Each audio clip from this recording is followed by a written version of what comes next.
Look, I'm going to be completely honest here. I'm in over my head on the Bitcoin stuff. You know who Michael Saylor is, right? People are asking me whether or not I'm still bullish on Bitcoin.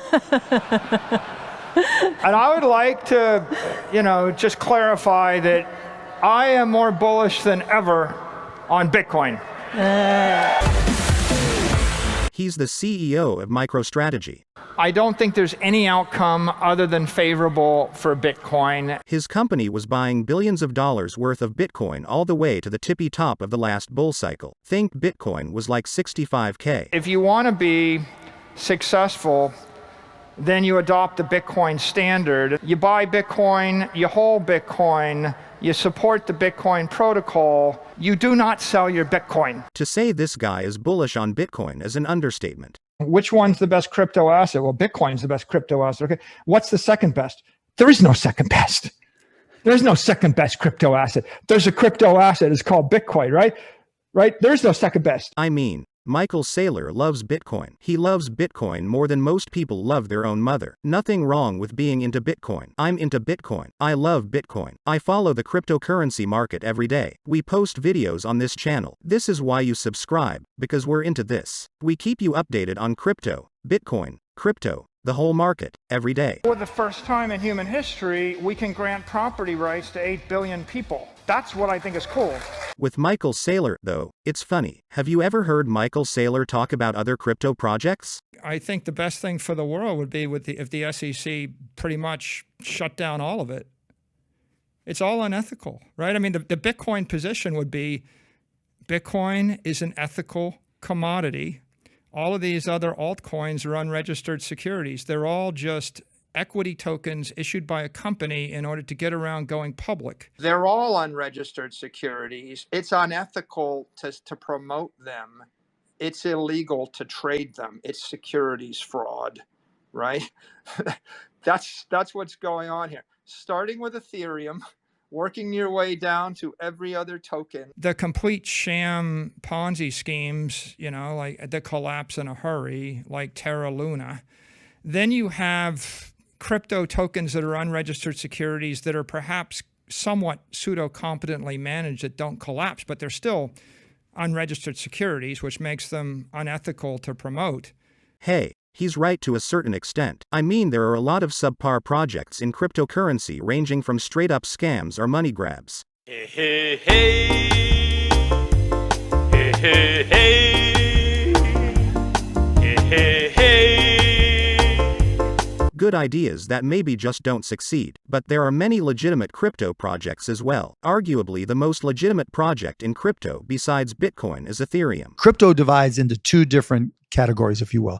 There's store value, which is Bitcoin, right? Bitcoin, I don't care what the maxi says, Bitcoin's worth what somebody will pay for it, because no one owns physical gold. It's really just a digital transaction anyways, and Bitcoin's a better version of that than gold. Ethereum I like the best, right? Oh, me too. Besides Bitcoin, Ethereum is the biggest. It's the most used, the most decentralized, the most censorship resistant. After Bitcoin being into Ethereum, it's a no-brainer for most people. Ethereum is driven by utility, right? A reason to use it. So you need something that's going to be an application.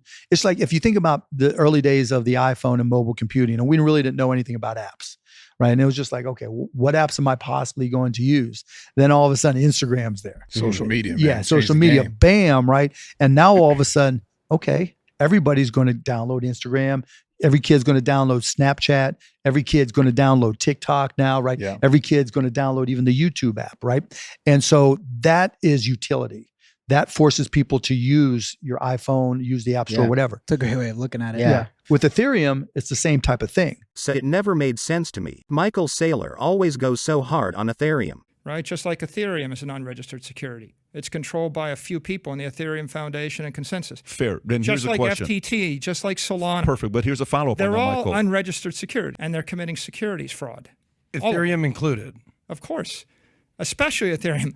Ethereum's got $20 billion of ETH token locked up in the staking contract right now, and there's a couple of people that may or may not give it back to you ever. Here's what Michael Saylor said about Ethereum last year. With regard to Ethereum, I think Ethereum's a security. I think it's pretty obvious it's a security. It was issued via an ICO. There's a management team. There was a pre-mine. There's a hard fork. There's there's continual hard forks. There's a difficulty bomb that keeps getting pushed back. The difficulty bomb is going to wipe out the entire ETH mining industry. It's going to obliterate it, murder it. Okay. The fact that somebody is able to murder an entire industry and then they keep changing their mind every 6 months about whether to do it or not do it is indicia that it's a security and not a commodity. So there's an audio clip of Michael Saylor from some podcast or some leaked phone call or something floating around the internet. I was shocked when I heard him say this. Look, I'm going to be completely honest here. I'm in over my head on the Bitcoin stuff. This has legitimately ruined my life. If I could sell it all right now, I would. But we have to wait for break even. That's what I keep telling myself. Just wait for break even. I mean, I'm sure in retrospect, Michael Saylor would have bought less Bitcoin at the top. Who wouldn't? And when you're overexposed to any asset, it can feel overwhelming. When you're down, I'm going insane having to deal with these Bitcoin maxis who think they know what they're talking about. maxis can be hard to deal with sometimes, I think. Especially if that's mostly to all of the people you're dealing with, like Saylor. Now, what surprised me most was him saying this.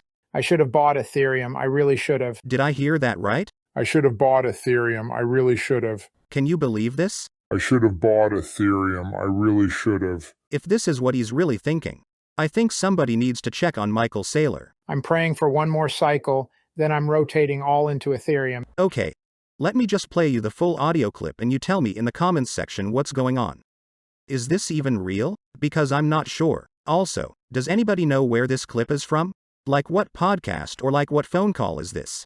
And when did Michael Saylor say this? That's a big one. When did Michael Saylor say this?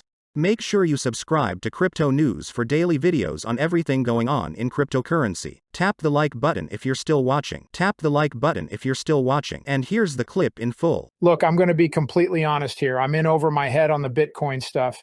This has legitimately ruined my life. If I could sell it all right now, I would. But we have to wait for break even. That's what I keep telling myself. Just wait for break even. I'm going insane having to deal with these Bitcoin maxis who think they know what they're talking about. I've been secretly buying NFTs on Ethereum for months now. Bitcoin fucking sucks. I should have bought Ethereum. I really should have. I bought a few pudgy penguins last night just to feel something. They helped me get through the pain of holding this absolute scam of a boomer coin. I'm praying for one more cycle, then I'm rotating all into Ethereum. There is a second best, and it's Bitcoin.